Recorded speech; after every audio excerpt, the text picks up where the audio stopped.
இப்போ பாத்தீங்கன்னா யூனிட் 2ல இருக்கும் advent of Europeans and consolidation of British power in India. Advent அப்படின்னா வருகை, கன்சாலிடேஷன் அப்படின்னா ஒருங்கிணைப்பு. ஸோ யூரோப்பியன்ஸ் இந்தியாவுக்கு வருகை தருது, பிரிட்டிஷ் பவர் வந்து இந்தியாவோட எப்படி ஒருங்கிணைப்பாச்சு அதை தான் இந்த சாப்டர்ல பார்க்க போறோம். ஸோ அண்ட் இப்போ சாப்டர் 3ல இருக்கும், யூனிட் 2 சாப்டர் 3. ஹிஸ்டரி அப்படின்னு சொன்னாலே ஏன்ஷியன்ட், மெடிவல், மாடர்ன் பீரியட்னு சொல்லலாம். ஹிஸ்டரி ஒரு கண்டினியூட்டி. அப்படி இருக்கும்போது இந்த பீரியட் இங்கதான் முடியுது, இந்த பீரியட் இங்கதான் ஸ்டார்ட் ஆகுது அப்படின்னு யாராலுமே சொல்ல முடியாது. சோ அப்படி பார்த்தா அட்வென்ட் ஆஃப் யூரோப்பியன்ஸ், இதுதான் அட்வென்ட் ஆஃப் யூரோப்பியன்ஸ் எப்ப இந்தியா வருகை தராங்களோ அதுதான் மாடர்ன் பீரியட் அப்படின்னு சொல்லப்படுது. இதை பாக்குறதுக்கு முன்னாடி நம்ம மெடிவல் பீரியடுக்கு போனோம், அதாவது 15th century.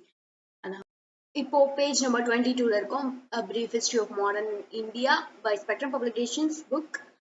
the Portuguese in India. இப்போ போர்ச்சுகீஸ் இந்தியா வராங்க, அது எப்படின்றது தான் இந்த டாபிக். 7ஆம் நூற்றாண்டுல ரோமானியர்களோட ஆட்சி வந்து முடிவுக்கு வருது. அதுக்கப்புறம் அரப்ஸ் வந்து பர்ஷியாவையும் ஈஜிப்தையும் கைப்பற்றுறாங்க, அவங்களோட டாமினேஷன் அங்க காட்டுறாங்க. இதனால யூரோப்பியன்ஸ்க்கும் இந்தியாவுக்குமான கான்டாக்ட் வந்து முற்றிலுமா குறைஞ்சு போகுது. அண்ட் இதனால spices, calicoes, silk, various precious stones இதெல்லாம் இவங்களால வாங்கவும் முடியல, விற்கவும் முடியல. இப்படி இருந்துச்சு யூரோப்புக்கும் இந்தியாவுக்கும் நடுவுல. இந்த கேலிகோய்ஸ் அப்படின்னா என்னன்னா, இது வந்து ஒரு பியூர் காட்டன் கிளாத், இதுல ஒரு பக்கம் மட்டும் பிரிண்ட் ஆயிருக்கும், இதுதான் கேலிகோய்ஸ். அப்புறம் 1453ஆம் வருஷத்துல கான்ஸ்டன்டினோப்பிள் அப்படிங்கிறது வந்து டர்க்கியோட தலைநகரம், அது வந்து ஒட்டோமன் டர்க்ஸ் கையில போயிடுச்சு. ஓகே, அதுக்கப்புறமா இந்தியாவுக்கும் யூரோப்புக்கும் நடுவுல எது வாங்கணும் கொடுக்கணும் அப்படின்னாலுமே அரப் முஸ்லிம் இவங்க நடுவுல இருந்தாங்க. எது வாங்கினாலுமே இவங்க மூலியமா போய் தான் வாங்க வேண்டியதா இருந்துச்சு. இப்படி இருக்கும்போது இந்த அரப்ஸ் என்ன பண்றாங்கன்னா, ரெட் சி ரூட் அப்படின்ற ரூட்டை வந்து இவங்க கைப்பற்றிக்கிறாங்க, இவங்க அவங்க கைக்குள்ள வச்சிருக்காங்க. ஸோ அந்த சி மூலயமா யார் போனாலுமே ட்ரெமெண்டஸ் ரெவென்யூ வந்து அவங்களுக்கு கட்டணும். ஸோ அந்த அரப்ஸ்க்கு ரெவென்யூ கட்டிட்ட பிறகுதான், அதாவது அதிகமான வரி கட்டிட்ட பிறகுதான் அந்த ரூட் வழியா யூரோப்பியன்ஸா இருந்தாலும் சரி, இந்தியன்ஸா இருந்தாலும் சரி போக முடியும். ஸோ யூரோப்பியன்ஸ் இப்போ வந்து இந்தியாவுக்கு எப்படியாச்சும் ரூட்டை கண்டுபிடிச்சே ஆகணும் அப்படின்ற ஒரு முடிவுல இருந்தாங்க. இப்படி இருக்கும்போது 15th centuryல யூரோப் வந்து மறுமலர்ச்சி அடையுது. ரினைசன்ஸ் அப்படின்னா மறுமலர்ச்சி. அதாவது யூரோப் வந்து கப்பல் தயாரிக்கிறதுல ரொம்ப அட்வான்ஸா இருந்தாங்க. கப்பல் தயாரிக்கிறது, கடல்ல பயணம் பண்றது, இதுல ரொம்ப அட்வான்ஸா இருந்ததுனால ஒட்டுமொத்த யூரோப்பும் ரொம்ப ஆர்வம் காட்டினாங்க மத்த நாடுகளை போய் பாக்குறதுக்கும். அண்ட் ஈஸ்டுக்கா போறதுக்கு அவங்க ரொம்ப ரொம்ப ஈகரா இருந்தாங்க. சோ இந்த நேரம் யூரோப் வந்து பொருளாதாரத்துல ரொம்ப அதிகமா வளர்ச்சி அடையறாங்க. எப்படின்னா, அவங்க சயின்டிபிக் முறையில விவசாயம் பண்றாங்க அண்ட் இம்ப்ரூவ் ப்ளவ், லைக் அவங்களோட ஏற்கலப்பை வந்து அப்பவே அட்வான்ஸா வச்சிருக்காங்க. இதனால அவங்க ரொம்ப செழிப்பா வராங்க. செழிப்பாகும் போது அவங்க வந்து ஓரியண்டல் லக்ஸரிய வந்து டிமாண்ட் பண்றாங்க. ஓரியண்டல் லக்ஸரி அப்படின்னா என்னன்னா, இப்போ ஒருத்தவங்க செழிப்பாகும் போது அவங்களோட உடையா இருக்கட்டும், அவங்களோட நாகரிகம், அவங்களோட கல்ச்சர், அவங்களோட அணியிற ஆபரணங்கள், இது எல்லாமே வந்து லைக் கொஞ்சம் லக்ஸரியா இருக்கும், கொஞ்சம் காஸ்ட்லியா. அந்த மாதிரி இப்போ வந்து யூரோப் டெவலப் ஆக ஆரம்பிக்கிறாங்க. ஸோ யூரோப்க்கு முன்னாடியே வந்து வெனிஸ் அண்ட் ஜெனோவா, இட்டாலியில இருக்க இந்த 2 ஸ்டேட்டுமே செழிப்புல அதிகமா தான் இருந்தாங்க. ஸோ ஆனாலும் சுயமா எக்ஸ்ப்ளோர் பண்ண அவங்க ஆரம்பிக்கல. இப்போ வந்து நார்த் யூரோப்பியன்ஸ் வந்து போர்ச்சுகல்லையும் ஸ்பெயின்ல இருக்க மென்ஸை வந்து ஹெல்ப் கூப்பிடுறாங்க. ஸோ இப்போ ஜெனோசிஸ் என்ற மக்கள், ஜெனோவால இருக்க மக்கள், ஜெனோசிஸ் அவங்க வந்து அவங்களோட ஷிப்பு தரேன் அண்ட் டெக்னிக்கல் நாலேஜும் நாங்க ப்ரொவைட் பண்றோம் அப்படின்ட்டு சொன்னாங்க. அப்புறம் போர்ச்சுகலை சேர்ந்த பிரின்ஸ் ஹென்றி என்றவர் வந்து இந்தியாவோட ரூட் எப்படியாச்சும் கண்டுபிடிச்சு ஆகணும்ன்றதுல ரொம்ப இன்ட்ரெஸ்டடா இருக்காரு. அவருக்கு ஒரு நிக்நேமும் இருக்கு, நேவிகேட்டர்னு வச்சிருக்காங்க. ஸோ இந்தியாவையும் யூரோப்பையும் கனெக்ட் பண்ற வழியை எப்படியாச்சும் கண்டுபிடிச்சே ஆகணும், இந்த முஸ்லிம் டாமினேஷனை எப்படியாவது ஓவர் கம் பண்ணணும் அப்படின்னு அவர் நினைக்கிறாரு. அதாவது சர்க்குமெண்ட்னா ஓவர் கம் பண்றது. அப்போதான் பாப் நிக்கோலஸ் 5 வந்து பிரின்ஸ் ஹென்ரிக்கு ஒரு எருதை கொடுக்குறாரு. 1454ல ஒரு எருதை கொடுத்து see to the distant shores of Orient அப்படின்னு சொல்லி அனுப்புறாரு. அப்படின்னா என்னன்னா, இந்த ஒரியன்ட் அப்படின்னா என்னன்னா ஈஸ்ட் கண்ட்ரீஸ் அப்படின்னு அர்த்தம். ஈஸ்ட் கண்ட்ரிஸ் வரைக்கும் நீ போலாம் இந்த எருது எடுத்துக்கிட்டு அப்படின்ட்டு சொல்லி அனுப்புறாரு. இவரும் கிளம்புறாரு. அங்க அவரு பாப் நிக்கோலஸ் இன்னொன்னு என்ன சொல்றாருன்னா, ஈஸ்ட் கண்ட்ரிஸ் வரைக்கும் போயிட்டு நீ கிறிஸ்டியன் ஃபெய்த்தை நீ ஸ்ப்ரெட் பண்ணணும் அப்படின்னு சொல்றாரு. இந்த பிரின்ஸும் கிளம்புறாரு. ஆனா இந்தியாவை சேர்றதுக்கு முன்னாடியே அவர் வந்து செத்து போயிடுறாரு. அதுக்கப்புறமா இன் 1497 இதுல வந்து ட்ரீட்டி ஆஃப் டார்டெசிலஸ், இதுல வந்து ட்ரீட்டி அப்படின்னா ஒப்பந்தம் அப்படின்னு அர்த்தம். ட்ரீட்டி ஆஃப் டார்டெசிலஸ் இதுல வந்து போர்ச்சுகல் அண்ட் ஸ்பெயினோட ரூலர்ஸ் வந்து ஒரு இமேஜினரி லைன் போடுறாங்க அட்லாண்டிக்ல. இமேஜினரி லைன் போட்டு போர்ச்சுகல் எல்லாருமே ஈஸ்ட் எடுத்துக்கோங்க, ஸ்பெயின் எல்லாருமே வெஸ்ட் பக்கத்தை எடுத்துக்கோங்க அப்படின்னு சொல்லிட்டு அவங்க ஒரு ஒப்பந்தம் போட்டுக்கிறாங்க. இதனால இந்த போர்ச்சுகீஸ்க்கு வந்து இந்தியாவோட ரூட்டை இந்தியா பக்கம் வர்றது வந்து இப்ப அவங்களுக்கு ரொம்ப ஈஸி ஆயிடுச்சு. அதுக்கப்புறம் 1487ல போர்ச்சுகீஸ் நேவிகேட்டர் பார்த்தலோமியூ டியாஸ் இவர் வந்து Cape of Good Hope Africa வரைக்கும் வந்துடுறாரு. ஆப்பிரிக்கா வரைக்கும் வந்துட்டு இந்தியாவோட ரூட்டை நம்ம கண்டுபிடிச்சிட்டோம் அப்படின்னு சொல்றாரு. ஸோ ஓரளவுக்கு இங்க இருந்துதான் இந்தியாவுக்கு போகணும் அப்படின்றத இவர் கண்டுபிடிக்கிறாரு. என்னதான் அவர் கண்டுபிடிச்சாலும் கிட்டத்தட்ட 10 வருஷம் கழிச்சு, இங்க 1487 இங்க வந்து 1497 10 வருஷம் கழிச்சுதான் போர்ச்சுகீஸ் வந்து இந்தியாவுக்கு ஷிப் எல்லாம் ரெடி பண்ணி அங்க இருந்து கிளம்புறாங்க. ஸோ 1498ல இந்தியா வந்து சேர்றாங்க. அதாவது மே 1498ல இந்தியாவுக்கு வந்து சேர்றாங்க போர்ச்சுகீஸ். இப்போ நெக்ஸ்ட் டாபிக் வந்து ஃப்ரம் ட்ரேடிங் டு ரூலிங். எப்படி வந்து பொருள் வாங்கறதுக்காக வந்தவங்க இந்தியா வந்து ரூல் பண்றாங்க அப்படின்றது இங்க இருந்து தான் ஆரம்பிக்குது. இப்போ யார் வராங்க அப்படின்னு பார்த்தா வாஸ்கோ ட காமா வராரு. 3 கப்பல் கொண்டு வாஸ்கோ ட காமா இந்தியா வந்து சேர்றாரு.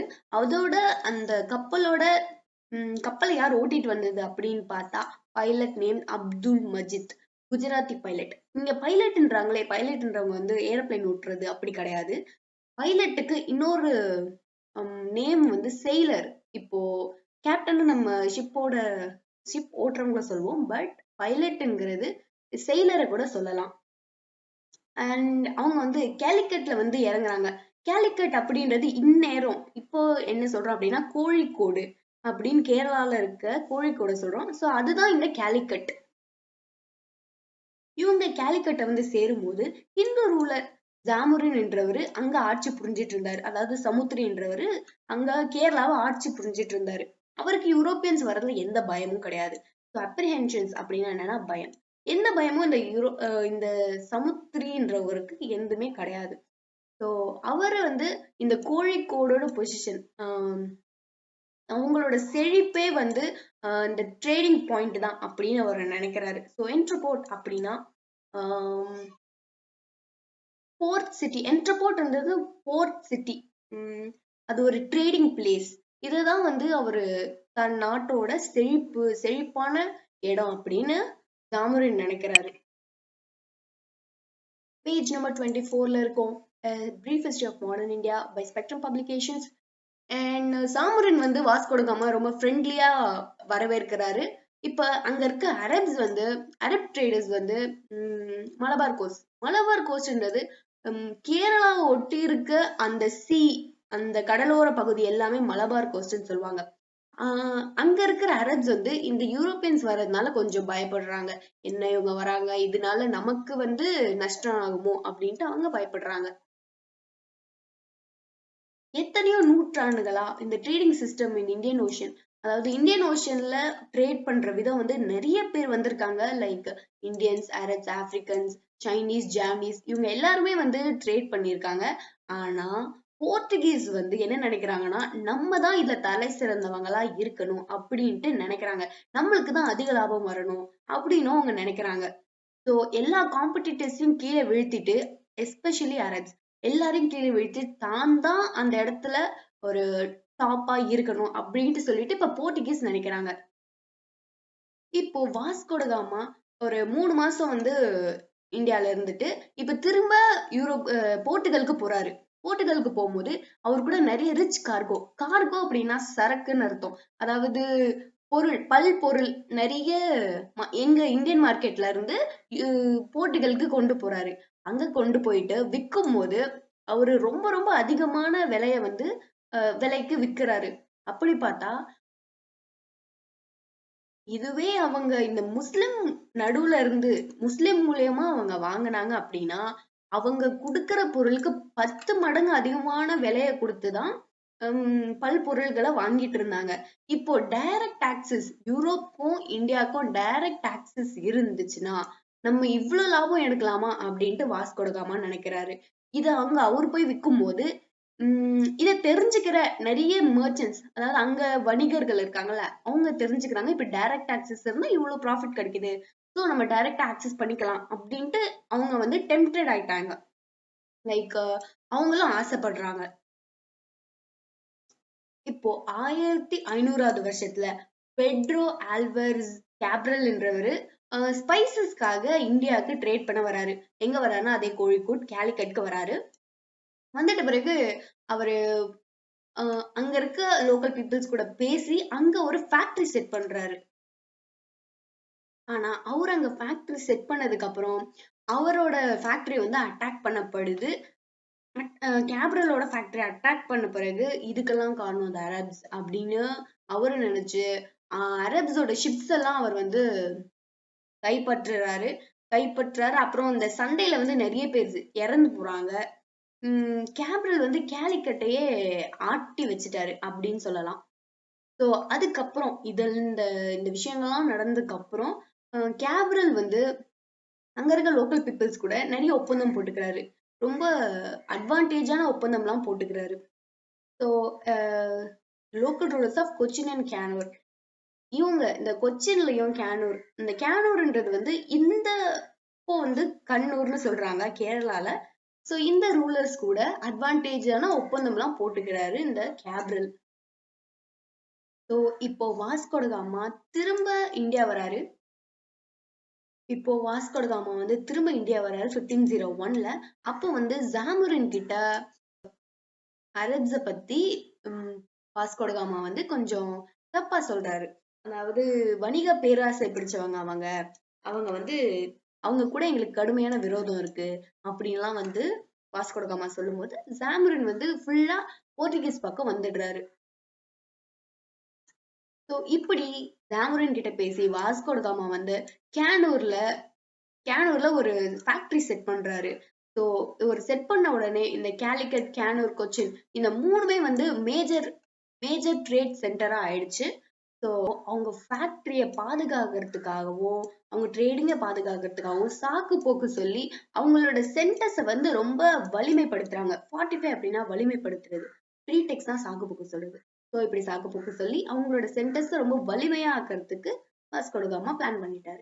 பிளான் பண்ணி அதை சக்சீடும் பண்றாரு.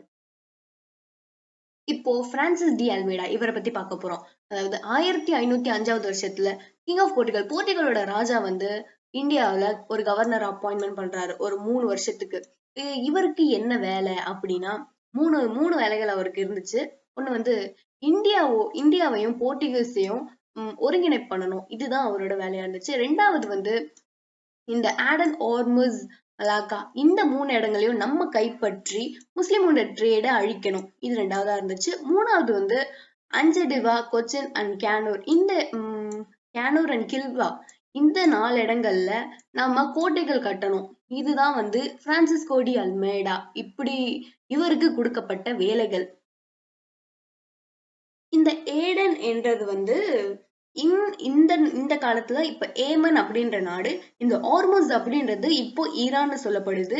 இந்த மலாக்கான்றது அரேபியன் சீயையும் சைனாவோட சீயும் கனெக்ட் பண்ற சீ ரூட் தான் இந்த மலாக்கா. அண்ட் அஞ்சடிவான்றது இப்போ அரேபியன் சீல ஒரு ஐலாண்டா இருக்கு இந்த அஞ்சடிவா. சோ கொச்சின் நம்மளுக்கு தெரியும், கேனூர் கண்ணூர். ஸோ கில்வா இப்போதைக்கு சவுத் டான்சானியா, இந்த பிளேஸ் தான் அப்போ இவங்க கைப்பற்றணும் அப்படின்னு நினைச்சாங்க. ஸோ இப்போ அல்மேடா இதெல்லாம் பண்ண ஆரம்பிக்கிறாரு. ஜாமோரின் எதிர்த்தும் அல்மேடா இதை நிறுத்தல.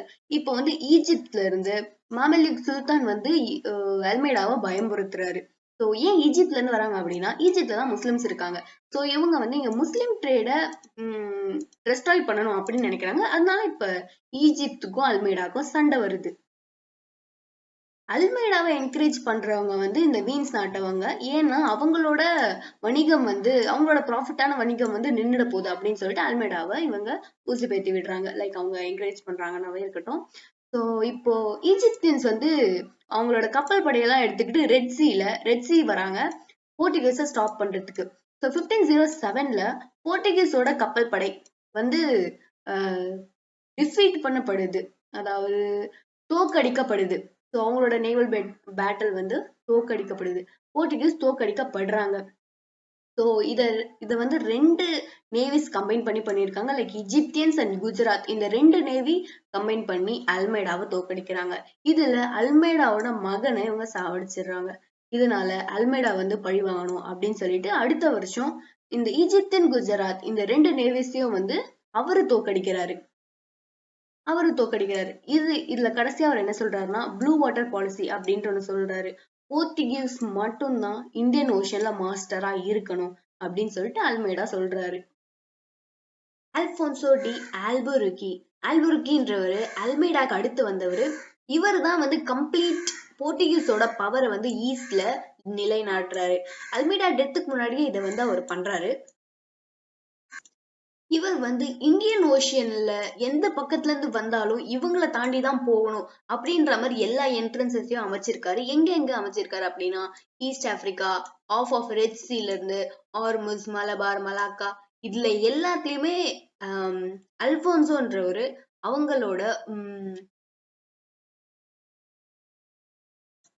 கண்ட்ரோலை எஸ்டாப்ளிஷ் பண்ணிட்டாரு. ஸோ எந்த ஷிப் அந்த இந்தியன் ஓஷன்ல வந்தாலும் இவங்க பர்மிட் பண்ணதுக்கு அப்புறம் தான் அந்த ஷிப் இந்தியன் ஓஷனுக்குள்ள போக முடியும். ஸோ இப்படி ஒரு இது உருவாக்கிட்டாங்க. ஸோ இவங்க பிடிச்ச இடத்துலயே வந்து போர்ட், அதாவது ஷிப்ஸ்லாம் செய்யலாம் அப்படின்ட்டு அவங்க ஸ்டார்ட் பண்றாங்க. அப்ப பார்த்தா டிம்பர் வந்து அங்க அவங்களுக்கு கிடைக்கல. கல்ஃப்லயும் ரெட் சீலயும் அவங்களுக்கு டிம்பர் கிடைக்கல. இதனால அல்போன்சோ என்ன பண்றாரு அப்படின்னா 1510ல சுல்தான் ஆஃப் பிஜாப்பூர் ஆஃப் கோவாவை வந்து அவர் ஈஸியா ரொம்ப ஈஸியா புடிச்சிட்டாரு அப்படின்னு சொல்லலாம். சோ இந்த கோவா தான் அலெக்சாண்டர் காலத்துல இருந்தே கடைசி வரைக்கும் இவங்களுக்கு இருந்த ஃபர்ஸ்ட் இந்தியன் டெரிட்டரி. அல்போன்சோவோட இன்னொரு ரூல் வந்து அபாலிஷன் ஆஃப் சட்டி பிராக்டிஸ் உங்களுக்கு தெரியும். சோ அதை வந்து அபாலிஷ் பண்ணணும் அப்படின்ற ஒரு கருத்து வந்து அவர் வச்சிருந்தாரு. பேஜ் நம்பர் 27ல இருக்கும். ஸோ போர்ச்சுகல்ல இருந்து வர மென்ஸ்லாம் வந்து இந்தியாலே ஸ்டே பண்ண ஆரம்பிச்சிட்டாங்க. அது மட்டும் இல்லாம அவங்க இங்க லைக் உள்ளூர்லயே கல்யாணம் பண்ணி ஒய்ஃப்ஸும், அதாவது மனைவிகளையும் அமைக்க ஆரம்பிச்சிட்டாங்க. போர்ச்சுகீஸ்ல இருந்து வந்தவங்க கோவா அண்ட் நார்த்ல வந்து அவங்கள தன்னைத்தானே வந்து வில்லேஜ் லேண்ட் லார்ட்ஸ் அப்படின்னு சொல்லிக்கிட்டாங்க. அதுக்கப்புறம் நியூ ரோட்ஸ் அவங்களே பில்ட் பண்ணாங்க. அப்புறம் ஃபார்மிங்ல இறங்குனாங்க. அப்புறம் நியூ கிராப்ஸ் அவங்க இன்ட்ரடியூஸ் பண்ணாங்க. ஸோ போர்ச்சுகீஸ் தான் new crops like tobacco, cashew nut இதெல்லாம் வந்து இந்தியாவில் இன்ட்ரடியூஸ் பண்ணவங்க. கோகனட் இது அண்ட் காயர், அதாவது தேங்காவோட நார், இதெல்லாம் வச்சு அதெல்லாம் எப்படி பயன்படுத்தலாம் அப்படின்னு சொன்னவங்க தான் வந்து போர்ச்சுகீஸ். ஸோ அப்புறம் இப்படியே போயிட்டு இருக்கும் போது கோவாலையும் கொச்சின்லயும் வந்து அவங்க வந்து ஆர்டிசன்ஸா உருவெடுத்தாங்க. லைக் கையாலேயே மட்பாண்டங்களை செய்யறது, கையால செய்யப்படுற எல்லாத்தையுமே அவங்க ஆரம்பிச்சாங்க. இப்படி போயிட்டு இருக்கும் போது அவங்களோட ஹோமே வந்து போர்ச்சுகல்ன்றதே மறந்துட்டாங்க. ஸோ ட்ரேடிங்காக வந்தவங்க ட்ரேட விட்டுட்டு இங்க வந்து செட்டில் ஆக ஆரம்பிச்சிட்டாங்க. 1529ஆம் வருஷம் வந்து டினோடா குன்ஹான்றவர் 3வது கவர்னரா வராரு. Governor of Portuguese. ஸோ இந்தியாவுக்கு வராரு. இவர் வந்ததும் ஹெட் குவார்டர்ஸ் வந்து கொச்சின்ல இருந்து கோவாக்கு மாத்துறாரு. குஜராத்ல பகதூர் ஷா வந்து இப்போ ஆட்சி புரிஞ்சிட்டு இருக்கும் போது அங்க வந்து ஒரு கான்ஃபிளிக்ட் வருது, ஒரு சண்டை வருது. வேற ஒரு முகல் எம்பரர் ஹுமாயூன். அப்போ வந்து பகதூர் ஷா வந்து போர்ச்சுகீஸ் கிட்ட இருந்து ஹெல்ப் கேக்குறாரு. அதுக்கு போர்ச்சுகீஸ்க்கு ஐலாண்டு கொடுக்கறதா, அதாவது பெசின் ஐலாண்டு கொடுக்கறதாவும் அண்ட் தீவுல ஒரு பேஸ் கொடுக்கறதாவும் அவர் வந்து ஒத்துக்கிறாரு. இப்படி ஒத்துக்கிறதுக்கு அப்புறமா குஜராத்ல வந்து எனக்கு இன்ட்ரெஸ்ட் இல்லை அப்படின்னு சொல்லிட்டு ஹுமாயூன் வந்து அதை வித்ட்ரா பண்ணிடுறாரு. அதுக்கப்புறம் பகதூர் ஷா வந்து இவங்களுக்கு இதுக்கு மேல இவங்களுக்கும் எனக்கும் பெரிய ரிலேஷன்ஸ் வேணாம் அப்படின்ட்டு அவர் நினைக்கிறாரு. அப்படின்னு பகதூர் ஷா நினைச்சிட்டாரு. இப்படி போயிட்டு இருக்கும் போது பகதூர் ஷா வந்து ஒரு வால் ஆஃப் பார்ட்டிஷன் வந்து, அதாவது பார்ட்டிஷன் அப்படின்னா ஒரு பிரிவினை வந்து கட்டலாம் அப்படின்ட்டு சொல்லும் போது போர்ச்சுகீஸ் வந்து பேசுறாங்க. இல்ல அப்படிலாம் வேண்டாம் பாத்துக்கலாம் அப்படின்னு பேசிட்டே இருக்கும்போது பகதூர் ஷா கேட்கல. சோ குன்ஹா என்ன பண்றாரு அப்படின்னா இவர் வந்து வாங்க பேச்சுவார்த்தை நடத்தலாம் அப்படின்னு சொல்லிட்டு அவரை கொன்னுடுறாரு. இது எப்ப நடக்குதுன்னா 1537. ஸோ அதுக்கப்புறம் இப்ப வந்து குன்ஹா என்ன பண்றாரு அப்படின்னா பெங்காலிய நம்ம ஆட்சி புரியலாம் அப்படின்னு சொல்லிட்டு பெங்காலுக்கு போறாரு. அங்க வந்து ஹூக்லியா அவங்களோட ஹெட் குவார்டர்ஸா மாத்துறாரு. இப்ப வந்து போர்ச்சுகீஸ்க்கு என்னென்னலாம் ஃபேவரா இருந்துச்சு அப்படின்னு பார்க்க போறோம். இந்தியால குஜராத்தை தவிர்த்து, குஜராத்தை அப்ப ரூல் பண்ணவர் வந்து மஹ்மூத் பெகார்ஹா 1458ல இருந்து 1511 வரைக்கும் அவர் ரூல் பண்ணியிருக்காரு. அப்ப வந்து குஜராத்தை இந்த போர்ச்சுகீஸால எதுவுமே பண்ண முடியல. ஆனா நார்த்தன் பார்ட்ல வந்து எல்லாமே சின்ன சின்ன பவரா தான் இருந்துச்சு. சின்ன சின்ன கிங்டம்ஸ் தான் இருந்துச்சு. அண்ட் டெக்கன்ல பாஹ்மனி கிங்டம் அது வந்து ரொம்ப சின்ன சின்ன பார்ட்டா வந்து பிரிஞ்சுக்கிட்டே வந்துச்சு. ஸோ இதனால எந்த ஒரு கிங்டமும் கப்பல் படையில நம்ம வந்து சிறந்தவங்களா இருக்கணும்னு நினைக்கவே இல்லை. அண்ட் அதை ஸ்ட்ராங் பண்ணணும், டெவலப் பண்ணணும்னு அவங்க நினைக்கல. இது வந்து போர்ச்சுகீஸ்க்கு ரொம்ப ஒரு அட்வான்டேஜா இருந்துச்சு. அப்புறம் சைனாவோட மன்னர் என்ன சொல்லிட்டாரு அப்படின்னா, நம்ம நேவிகேஷன், அதாவது கடல் பயணத்தை கொஞ்சம் குறைச்சிக்கலாம் அப்படின்னு சொல்லும் போது இந்தியால சைனா ஷிப்ஸ் வந்து ரொம்ப வரல. அதுவும் இவங்களுக்கு ஒரு அட்வான்டேஜ் ஆயிடுச்சு. அப்புறம் அரப் மர்ச்சன்ட்ஸ் வந்து இவங்களை வந்து மதிக்கவே இல்லை. லைக் அரப் மர்ச்சன்ட்ஸ் போர்ச்சுகீஸ் வந்து அவங்க மதிக்கல, அதனால அவங்களே அவங்க கண்டுக்கல. ஆனா இப்படி இருக்கும்போது போர்ச்சுகீஸ் தான் வந்து first cannons placed on their ships. Cannons அப்படின்னா பீரங்கி. போர்ச்சுகீஸ் தான் ஃபர்ஸ்ட் அவங்களோட ஷிப்ல வந்து இந்த பீரங்கி எல்லாம் பொருத்துறாங்க. இதுவும் அவங்களுக்கு ஒரு பலமா இருந்துச்சு. இப்போ போர்ச்சுகீஸ் ட்ரேட்காக வந்தவங்க இந்தியா வந்துட்டு செட்டில் ஆயிட்டு இப்ப அவங்களோட ஸ்டேட்டை வந்து எஸ்டாப்ளிஷ் பண்றாங்க. இப்போ எஸ்டடோ போர்ச்சுகீஸ் டா இந்தியா அப்படின்னு ஒரு ஸ்டேட்டை வந்து அவங்க இம்ப்ளிமெண்ட் பண்றாங்க. Like state of Portuguese India. கிட்டத்தட்ட 50 வருஷத்துக்கு மேல கோஸ்டல் பார்ட்ஸ் அப்படின்னா கடலோர பகுதிகள், இந்த கடலோர பகுதிகளை வந்து இந்த போர்ச்சுகீஸ் வந்து 50 வருஷத்துக்கு மேல ஆட்சி புரிஞ்சிட்டு இருந்தாங்க. லைக் வாஸ்கோடகாமா வந்ததுல இருந்து ஒரு 50 வருஷம் அவங்க வந்து ஆட்சி புரிஞ்சிட்டு இருந்தாங்க. 60 மைல் கோஸ்ட் இன் கோவா. கோவால ஒரு 60 மைல். வெஸ்ட் கோஸ்ட், அதாவது மும்பைல இருந்து தாமன் தீவு வரைக்கும் அவங்க வந்து ஆட்சி புரிஞ்சாங்க. அப்புறம் சவுத்துல வந்து அவங்க நிறைய ட்ரேடிங் போர்ட் எல்லாம் வச்சிருந்தாங்க. எங்க இருந்தா மங்களூர், கேனனூர், கொச்சின், காலிக்கட் இதெல்லாம் அவங்களோட கைவசத்துல எல்லாம் இருந்துச்சு. அண்ட் மலபார் கோஸ்ட் வந்து அவங்களால கைப்பற்ற முடியல.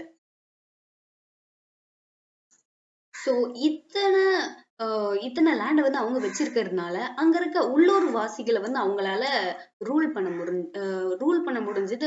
அவங்க மேல ஒரு கண்ட்ரோல் அவங்களால காட்ட முடிஞ்சது. So spice growing land, pepper இதெல்லாம் க்ரோ பண்ற விளையிற நிலம் வச்சிருக்கிறவங்களை வந்து இவங்களால கண்ட்ரோல் பண்ண முடிஞ்சது. அப்புறம் இவங்க வந்து அங்க மிலிட்ரி போஸ்ட்லாம் வந்து இன்ட்ரடியூஸ் பண்றாங்க. ஈஸ்ட் கோஸ்ட், அதாவது சாந்தோம், இன்னைக்கு சென்னையில இருக்க சாந்தோம்லயும் நாகப்பட்டினத்திலயும் இவங்க வந்து தங்குறாங்க, செட்டில்மெண்ட் ஆகுறாங்க.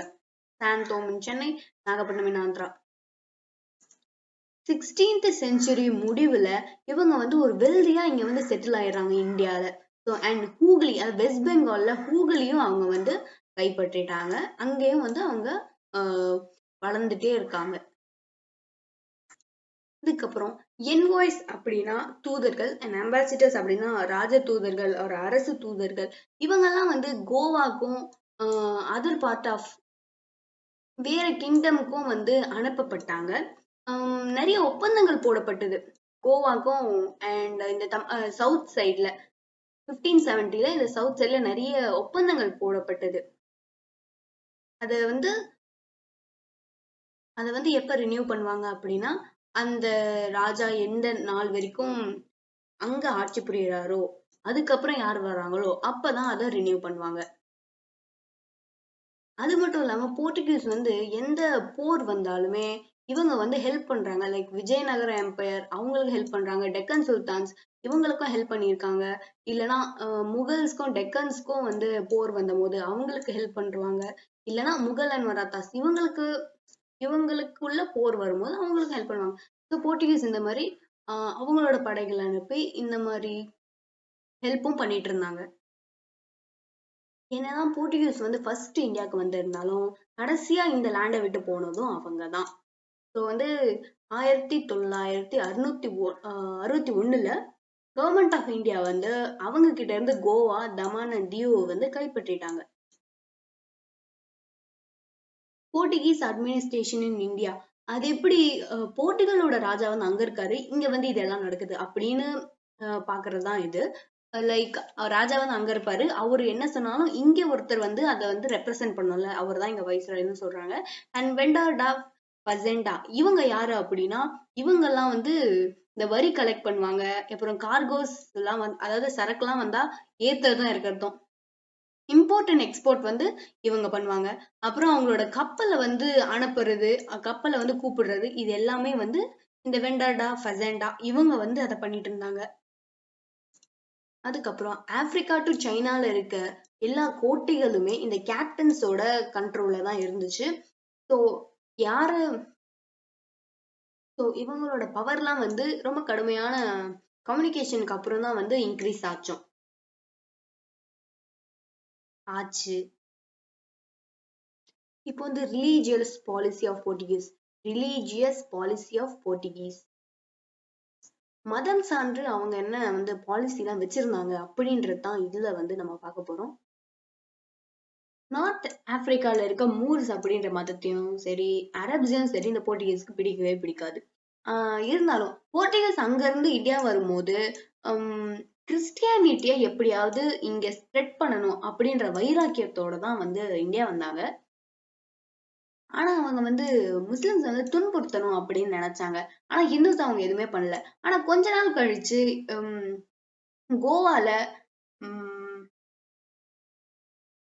கோவால விசாரிச்சதுக்கு அப்புறம் வந்து அவங்க வந்து ஹிந்துஸே வந்து துன்புறுத்த ஆரம்பிச்சாங்க. பர்செக்யூட் அப்படின்னா துன்புறுத்துறது, இன்குவிசிஷன் அப்படின்னா விசாரணை பண்றது. இப்படி அவங்க நினைச்சிட்டு இருந்தாலும் வந்து அக்பரோட கோர்ட்ல வந்து இந்த ஜெசுவேட்ஸ் அப்படின்றவங்க வந்து ஜீசஸ சார்ந்தவங்க. அவங்க வந்து அக்பர் கிட்ட ஒரு நல்ல ஒரு மன அபிப்பிராயம் வந்து ஏற்படுத்தி இருப்பாங்க. ஏன் அப்படின்னா அக்பருக்கு வந்து இந்த வேதாந்த சாஸ்திரத்துல வந்து கொஞ்சம் ரொம்ப இன்ட்ரெஸ்ட் இருந்ததுனால அவங்க வந்து அக்பர் வந்து ஜீசஸ ஏத்துக்கிற மாதிரி இருந்திருக்கும். செப்டம்பர் 1579 இப்போ வந்து அக்பர் வந்து கோவாக்கு ஒரு லெட்டர் அனுப்புறாரு. என்னன்னா, எனக்கு ஒரு 2 ரொம்ப நல்லா படிச்ச பாதிரியர்கள் வேணும் அப்படின்ட்டு சொல்லி அக்பர் வந்து கோவாக்கு ஒரு லெட்டர் அனுப்புறாரு. இதை வந்து நல்ல வாய்ப்பா பயன்படுத்திக்கணும் அப்படின்னு சொல்லிட்டு இத சாக்கா வச்சு அந்த எம்பரர் அக்பரை வந்து கிறிஸ்டியனா மாத்திரணும் அப்படின்ட்டு இவங்க நினைக்கிறாங்க. இதுக்காக ரொடால்ஃபோ அக்வாவிவா அண்ட் அந்தானியோ மாசெரேட் இவங்க 2 பேரையும் வந்து அவங்க சூஸ் பண்ணிருக்காங்க. இந்த 2 பாதிரியர்களை தான் அனுப்ப போறதா. இந்த 2 பாதிரியர்களும் பிப்ரவரி 28, 1580ல ஃபத்தேபூர் சிக்ரி, அதாவது அக்பர் இருந்த இடத்துக்கு பேர் தான் இந்த ஃபத்தேபூர் சிக்ரி. இதுக்கு இன்னொரு பேர் இருக்கு, சிட்டி ஆஃப் விக்டரி அப்படின்னு இன்னொரு அர்த்தம் இருக்கு. ஸோ அவங்க வந்து ரொம்ப பெரிய மரியாதையோட வரவேற்கப்படுறாங்க. ஸோ 1583 வருஷத்துல வந்து இவங்க 2 பேரும் அந்த 2 பாதிரிகளும் வந்து அக்பரோட கோர்ட்டை வந்து விட்டு வெளியேறாங்க. அதாவது கிறிஸ்டியன் ஃபெய்த்தை நம்ம அக்பருக்கு சொல்லி கொடுத்துட்டோம் அப்படின்னு நம்பிக்கிட்டு இவங்க வந்து வெளியேறாங்க.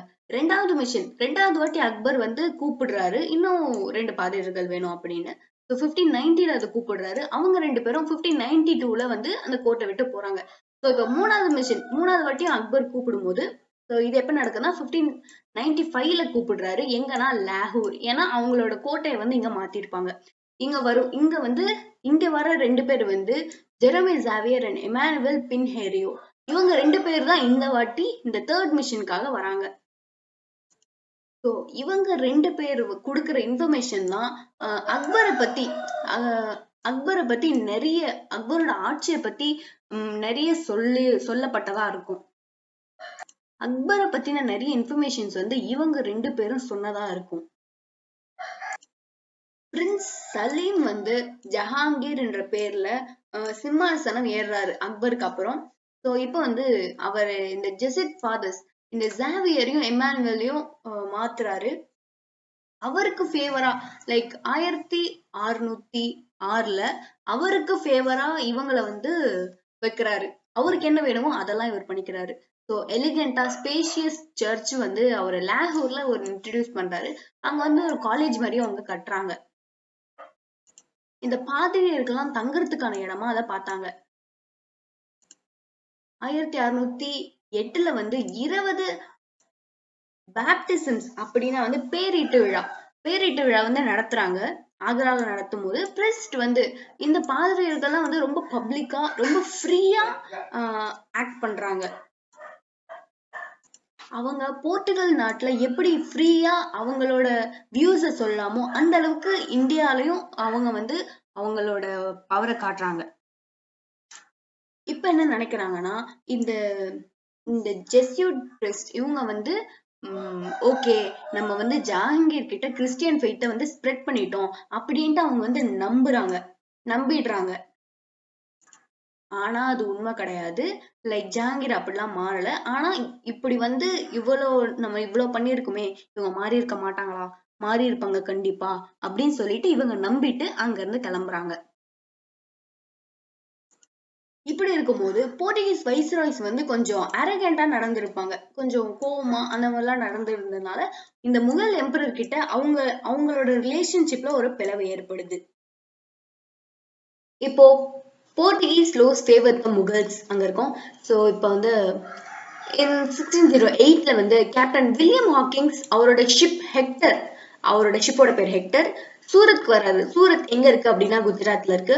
அவர் வந்து இங்கிலாந்தோட மன்னன் ஜேம்ஸ் 1 கிட்ட இருந்து ஒரு லெட்டர் எடுத்துட்டு வர்றாரு. அது என்ன லெட்டர் அப்படின்னா இந்தியாவில பிசினஸ் பண்றதுக்கான ஒரு பெர்மிஷன் லெட்டர். அது வந்து ஜஹாங்கீர் கோர்ட்டுக்கு எடுத்துட்டு வர்றாரு. ஜஹாங்கீர் கிட்ட கேட்கலாம், ரிக்வெஸ்ட் பண்ணலாம் அப்படின்னு சொல்லிட்டு எடுத்துட்டு வர்றாரு. இத வந்து ஃபாதர் பின்ஹைரோவும் போர்ச்சுகீஸ் அத்தாரிட்டியும் ஹாக்கிங்ஸை தடுக்க பாக்குறாங்க. சோ இப்ப வந்து ஹாக்கிங்ஸ் எங்க இருந்து வர்றாரு பார்த்தா இங்கிலாந்துல இருந்து வர்றாரு. அப்படின்னா இப்ப வந்து பிரிட்டிஷ் ஆளுங்க இந்தியாக்குள்ள வர பாக்குறாங்க. ஓகேவா? சோ இப்ப பிரிட்டிஷ் உள்ள வராங்க. சோ ஹாக்கிங் வந்து முகல் எம்பரருக்கு ஒரு நல்ல கிஃப்ட் கொடுத்து அவர் வரவேற்கிறாரு. 1609ல ஜஹாங்கீரும் அவர் ஒரு நல்ல ரிசப்ஷனோட ஹாக்கிங்ஸை வரவேற்கிறாரு. ஸோ ஹாக்கிங்ஸ்க்கு வந்து டர்க்கி லாங்குவேஜ் தெரியும்ன்றதுனால ஜஹாங்கீர் கூட டைரக்டாவே அவர் பேசுறாரு. எந்த ஒரு இன்டர்பிரிட்டர் அதாவது மொழிபெயர்ப்பாளர் இல்லாமலேயே அவர் டைரக்டா பேசுறாரு. இப்படியே ஜஹாங்கீர் வந்து ஹாக்கிங்ஸ் கூட நல்லா பேசுறாரு. இதுக்கப்புறம் ஹாக்கிங்ஸை வந்து அவர் மன்சப்தாரா வந்து அப்பாயிண்ட் பண்றாரு. மன்சப்தார் அப்படின்னா டாக்ஸ் கலெக்ட் பண்றவங்க. அப்போ அவருக்கு 30,000 சேலரி அப்படின்னு சொல்றாங்க. ஆனா ஹாக்கிங்ஸ் அதை எப்பயுமே வாங்கினது இல்லை அப்படின்ற மாதிரி சொல்றாங்க. ஹாக்கிங்ஸ் அதுக்கப்புறம் அர்மேனியன் கிறிஸ்டியன் அப்படின்றவரோட பொண்ணை வந்து கல்யாணம் பண்றாரு. அவங்க பேர் வந்து முபாரக் ஷா. இதுக்கப்புறம் இங்கிலீஷ் மென்ஸ்க்கு வந்து நீங்க ட்ரேட் பண்ணலாம் அப்படின்ட்டு ஒரு ஃபெசிலிட்டிய ஜஹாங்கீர் கொடுக்குறாரு. இதனால போர்ச்சுகீஸ்க்கு வந்து கோபம் வருது. போர்ச்சுகீஸும் முகல் மன்னரும் பேசுறதுக்கு அப்புறமா என்னதான் பேசி பார்த்தாலும் அது செட் ஆகல. அதுக்கப்புறம் சண்டை வருது. ட்ரூஸ் அப்படின்னா சண்டை அப்படின்னு அர்த்தம். இதெல்லாம் எதனால சண்டை வந்தது அப்படின்ட்டு போர்ச்சுகீஸ் யோசிக்கிறாங்க. ஸோ இப்போ வந்து இங்கிலீஷ் ஷிப்ஸை வந்து சூரத்ல இருந்து என்டர் ஆகாத மாதிரி அவங்க பண்றாங்க. ஸோ என்டர் ஆகாத பண்ணிட்ட பிறகு ஹாக்கிங்ஸ் வந்து 1611ல முகல் கோர்ட்டை விட்டு கிளம்புறாரு. ஏன் கிளம்புறாரு அப்படின்னா போர்ச்சுகீஸ் வந்து சூழ்ச்சி பண்ணியிருப்பாங்க. இன்ட்ரிகியூஸ் அப்படின்னா சூழ்ச்சி பண்ணி இந்த ஹாக்கிங்ஸை வந்து முகல் கோர்ட்டை விட்டு போக வச்சிருப்பாங்க. 1611 போனாலும் 1612 வந்து ஹாக்கின்ஸ் திரும்ப வராரு. இங்கிலீஷ் ஷிப் டிராகன் என்ற பேர்லயும் ஒரு சின்ன ஷிப் ஒசியாண்டர் அப்படின்ற பேர்லயும் வந்து திரும்ப முகல் கோட்டைக்கு வரும்போது போர்ச்சுகீஸை வீழ்த்துறாங்க. போர்ச்சுகீஸை வீழ்த்திட்ட பிறகு வீழ்த்தும் போது ஜஹாங்கீர் வந்து நம்ம கிட்ட இப்படி ஒரு கப்பல் படை இல்லையே அப்படின்ட்டு அவர் நினைக்கிறாரு. அதை பார்த்து அவர் இம்ப்ரெஸும் ஆகுறாரு. இப்படிப்பட்ட ஒரு கப்பல் சண்டையெல்லாம் பார்த்து அவர் கொஞ்சம் இம்ப்ரெஸ் ஆகுறாரு. சோ இப்படி இருக்கும்போது போர்ச்சுகீஸ் வந்து திருட்டுல ஈடுபடுறாங்க. பைரசி அப்படின்னா திருட்டு அப்படின்னு அர்த்தம். இதனால முகல் கவர்மெண்ட்டுக்கும் அவங்களுக்கும் சண்டை வருது. 1613 ஜஹாங்கீரை வந்து போர்ச்சுகீஸ் கோவப்படுத்துறாங்க. அவங்களோட ஷிப்ஸ் எல்லாம் கேப்சர் பண்றாங்க. அதனால ஜஹாங்கீர் வந்து கோவமாகறாரு. அது மட்டும் இல்லாம முஸ்லிம்ஸை வந்து கைது பண்றாங்க. அதுக்கப்புறம் கார்கோஸையும் திருடுறாங்க. கார்கோஸ் அப்படின்னா பல்பொருள், அதாவது சரக்கு அப்படின்னு சொல்றோம்ல, லைக் இது எப்படி சொல்றது, ஏற்றுமதி இறக்குமதி பொருள்லாம் இருக்கலாம், அதுக்கு பேர் தான் கார்கோ. இது எல்லாமே அவங்க திருடுறாங்க. அதனால இவங்களுக்கு கோவம் வருது. சோ இப்போ ஜஹாங்கீர் வந்து முகாரப் கான் அவர் வந்து சூரத்தோட இன்சார்ஜ். அவரை வந்து போர்ச்சுகீஸ காம்பன்சேஷன் கொடுக்க சொல்லுங்க அப்படின்னு சொல்றாரு. இப்படி இருக்கும்போது ஷாஜஹானோட ஆட்சி அப்ப போர்ச்சுகீஸ் வந்து அவங்களோட ஃபுல் அட்வான்டேஜை இழந்துடுறாங்க. இப்படியே போயிட்டு அவங்களோட ஷாஜஹானோட ஆட்சி நடக்கும்போது அவங்களோட ஃபுல் அட்வான்டேஜஸும் இழந்துடுறாங்க.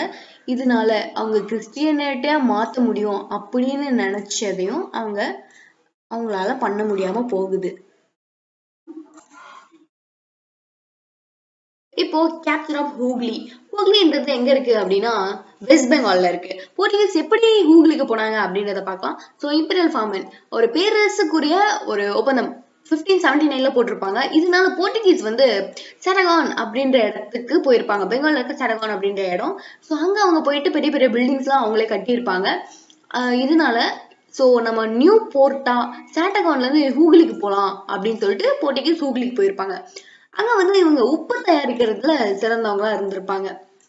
சோ இப்படியே போயிட்டு இருக்கும்போது டெபாக்கோ அங்க வெளியேற டெபாக்கோக்கு இவங்க லெவி ஆஃப் டியூட்டி அப்படின்னா வசூல் செய்தல் அப்படின்னு அர்த்தம். டெபாக்கோக்கு இவங்க வசூல் செஞ்சிருப்பாங்க. டெபாக்கோ எப்ப ஃபேமஸ் ஆச்சு அப்படின்னா 17th செஞ்சுரியிலே டெபாக்கோ வந்து ஃபேமஸா இருந்திருக்கும். சோ இப்படிதான் போர்ச்சுகீஸ் வந்து ஹூக்ளியை கேப்சர் பண்ணாங்க. சோ இப்ப பேஜ் 32ல இருக்கும் brief history of modern India. Portuguese வந்து ட்ரேட் மட்டும் பண்ணிருக்க மாட்டாங்க, அவங்க வந்து ஸ்லேவ் ட்ரேடும் பண்ணிருப்பாங்க. ஸ்லேவ் ட்ரேட் அப்படின்னா என்னன்னா அடிமையாக வாங்குறது, மனுஷங்களை அடிமையா வாங்குறது. சோ இந்துவோ முஸ்லீம் குழந்தைங்களே அவங்க அடிமையா வாங்கினாங்க. அதுக்கப்புறம் கிறிஸ்டியனா அவங்க மாத்தி அவங்க வளர்த்தாங்க ஒரு வேலை வாங்கினாங்கன்னு சொல்லலாம். சோ இந்த மாதிரி தீங்கு விளைவிக்கிற செயல் நெஃபரிஸ் அப்படின்னா தீங்கு விளைவிக்கிறது.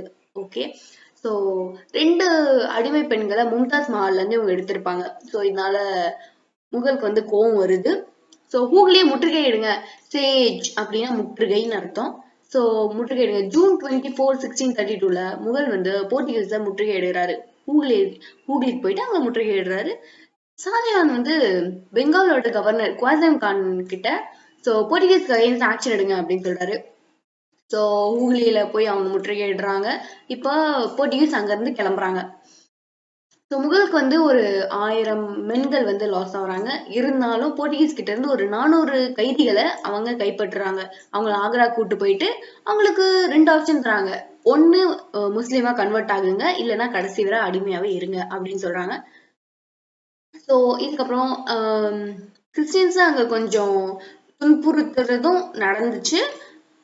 அதுக்கப்புறம் அது கடைசியா ஃபால் ஆயிடுச்சு. அதுக்கப்புறம் அவங்க பண்ணல. அந்த கைதிகளை கொஞ்சம் துன்புறுத்தி இருக்காங்க. அதுக்கப்புறம் கிராஜுவலா அதுவே குறைஞ்சிருச்சு. இப்போ போர்ச்சுகீஸ் எப்படி டிக்ளைன் ஆனாங்க, போர்ச்சுகீஸ் எப்படி முடிவுக்கு வந்தாங்கன்றத இதுல பார்க்கலாம். ஸோ 18th செஞ்சுரியில போர்ச்சுகீஸ் வந்து அவங்களோட இன்ஃப்ளூயன்ஸ் எல்லாம் குறையுது. சில பேர் தான் வந்து அவங்களோட இண்டிவிஜுவல் திறமையால அங்க இந்தியால நிலைச்சிருந்தாங்க. மீதி பேர் எல்லாமே பைரசி அண்ட் ராபரி, அதாவது திருட்டுல இறங்கிட்டாங்க. சோ முக்கியமா பே ஆஃப் பெங்கால்ல தான் இவங்க நிறைய திருடுற வேலை தான் செஞ்சாங்க.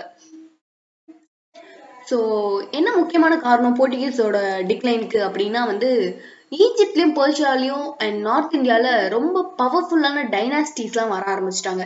ரொம்ப பவர்ஃபுல்லான ராஜாக்கள்லாம் வர ஆரம்பிச்சிட்டாங்க. இதனால போர்ச்சுகீஸோட பவரும் குறைஞ்சுது. அதுக்கப்புறம் மராத்தாஸ் வர ஆரம்பிச்சாங்க. ஸோ இதனால போர்ச்சுகீஸ் அவங்களோட பவர் குறைய ஆரம்பிக்குது. இப்போ வந்து அவங்களோட ரிலீஜியஸ் பாலிசி கிறிஸ்டியனா மாத்திரம் அப்படின்ற ரிலீஜியஸ் பாலிசி வந்து அவங்க யாருக்குமே பிடிக்கல. அது வந்து ஹிந்துஸ்க்கு ஒரு மனக்கசப்பை ஏற்படுத்துச்சு.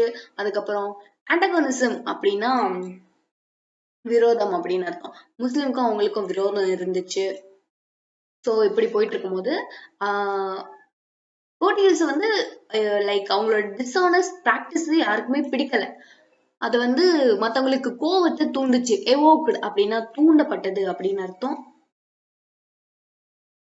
போர்ச்சுகீஸோட அரகன்ஸ், அவங்களோட கோவம் அது வந்து முகல்ஸ் இடையே பகையை உண்டாக்குச்சு. அனிமோசிட்டி அப்படின்னா பகை அப்படின்னு அர்த்தம். ஸோ இப்படி இருக்கும்போது பிரேசில் கண்டுபிடிக்கிறாங்க, பிரேசில் நாட்டை கண்டுபிடிக்கிறாங்க.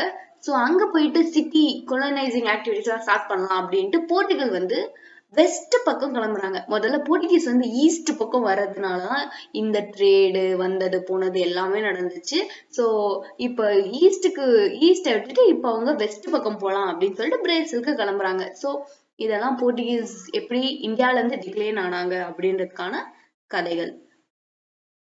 ஸோ இப்படி இருக்கும்போது ஸ்பெயினுக்கும் போர்ச்சுகலுக்கும் சண்டை வருது. ஸ்பெயின் வார்ஸ்ல வந்து இங்கிலீஷ்க்கும் போலாண்டுக்கும் சண்டை இப்படிலாம் இருக்கும்போது போர்ச்சுகீஸ் இந்தியால அவங்களோட ட்ரேட் வந்து பாதிக்கப்படுது.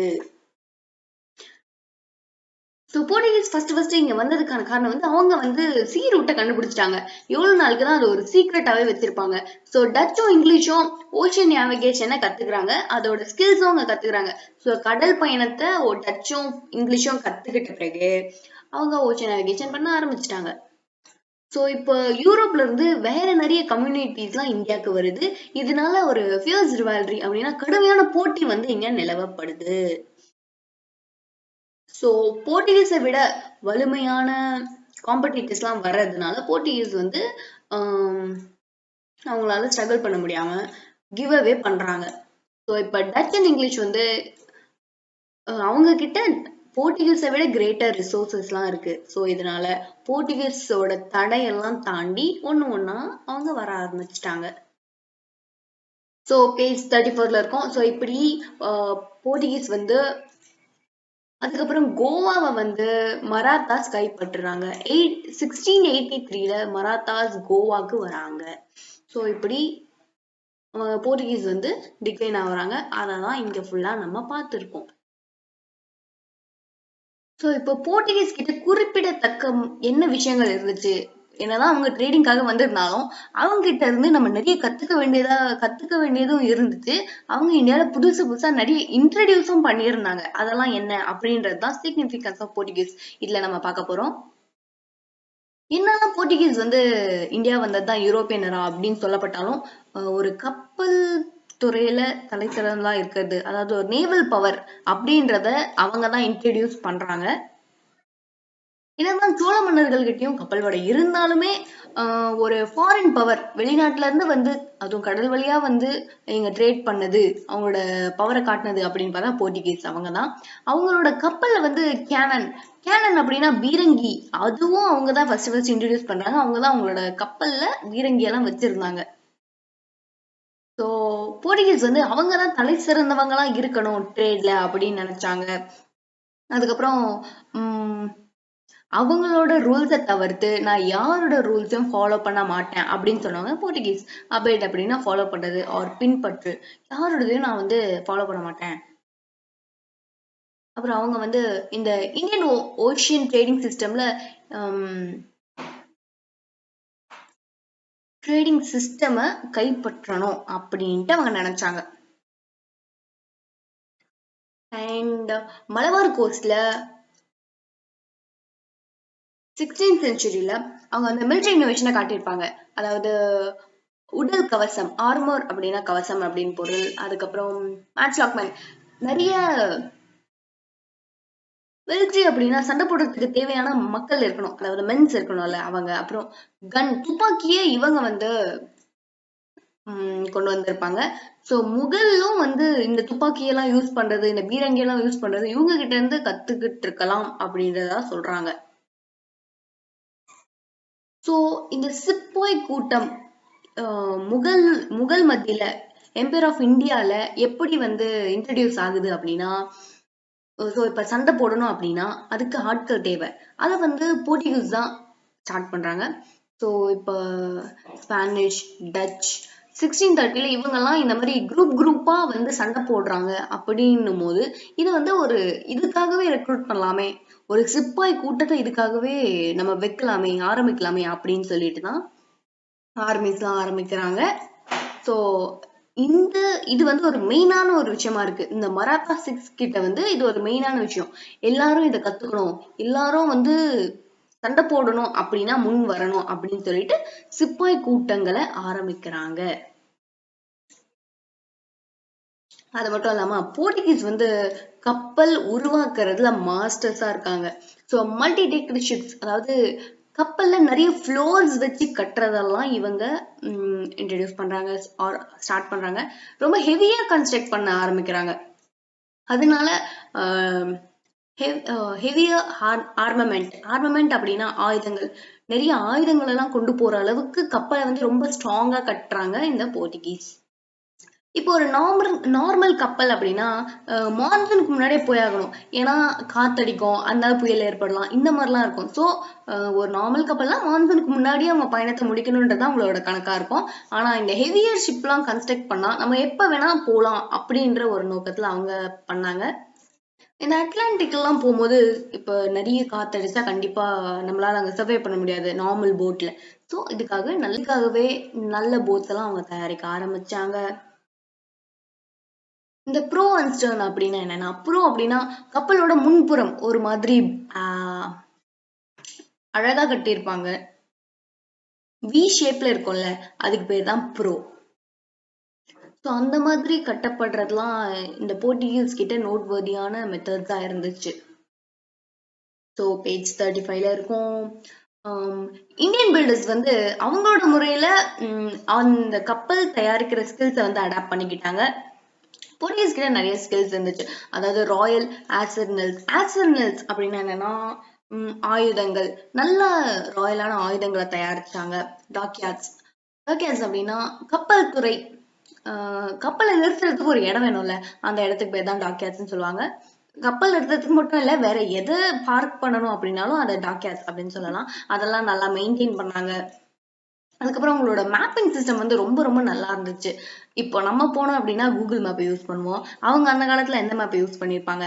ஸோ அவங்க வந்து கப்பல்ல போகும்போதே தான் ஏதாவது லைக் மார்க் எல்லாம் பண்ணிட்டு போவாங்கல்ல, ஹிண்ட் மாதிரி. ஸோ ரொம்ப ரொம்ப நல்ல மேப்பிங் சிஸ்டம் அவங்க வச்சிருந்தாங்க. ஸோ இப்ப அவங்க ஏதாவது ஒரு பிளேஸ்ல போயிட்டு ஒரு பிளேஸை கேப்சர் பண்றாங்க அப்படின்னா, பிரைவேட் மர்ச்சன்ட்ஸ் ஷிப்பிங்லாம் வந்துச்சுன்னா அவங்கள மீறி எதுவும் பண்ண முடியாது. ஸோ இதெல்லாம் ரொம்ப நோட்வர்தியா இருந்துச்சு.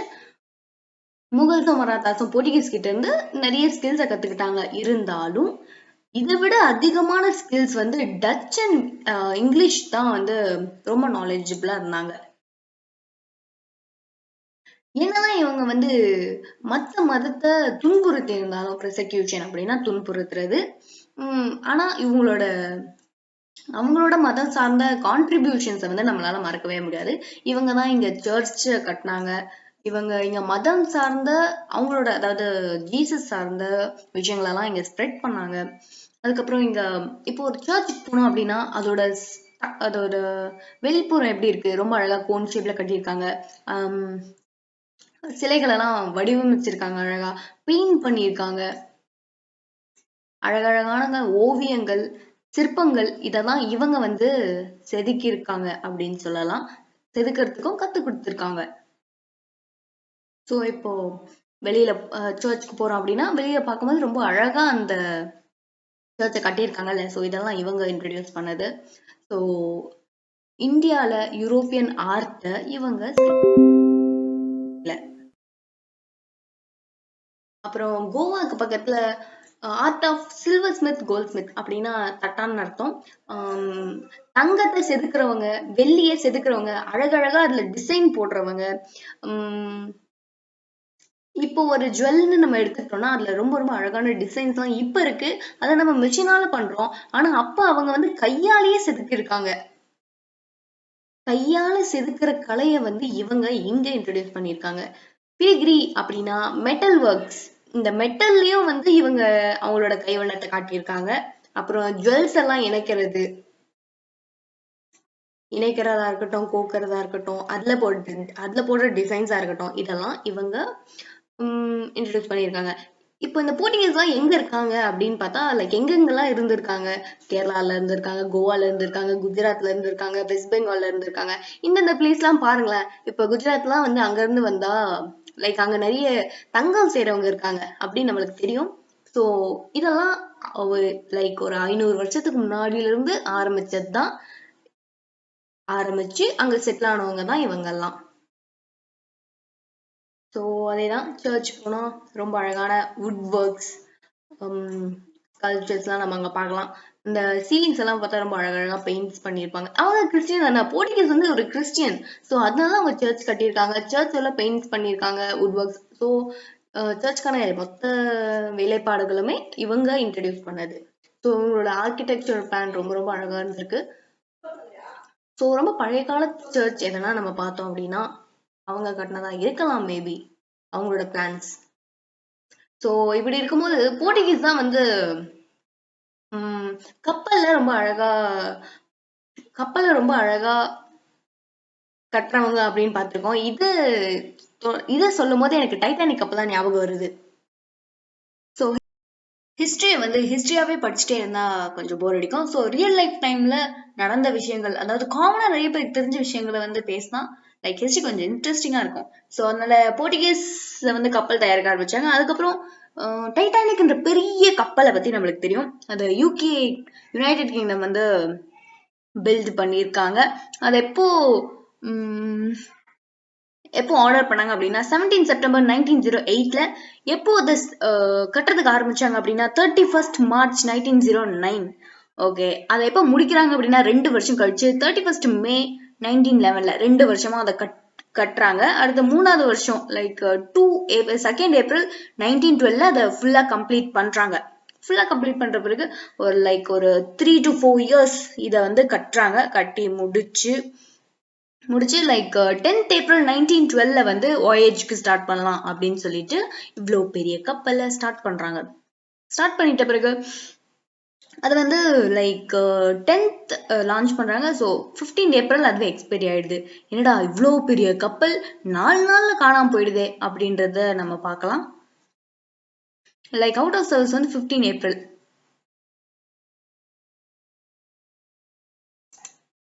கிட்டத்தட்ட ஒரு 3 to 3.5 days வந்து மக்கள் இதுல ரொம்ப அழகா சந்தோஷமா சுத்தி பார்த்துக்கிட்டு ஒரு ராயலான கப்பல்ல பயணம் பண்ணிட்டு இருக்காங்க. ஆனா அதுக்கப்புறம் என்ன நடக்க போகுதுன்றே தெரியாமலே அவங்க பயணம் பண்ணிட்டு இருந்திருக்காங்க.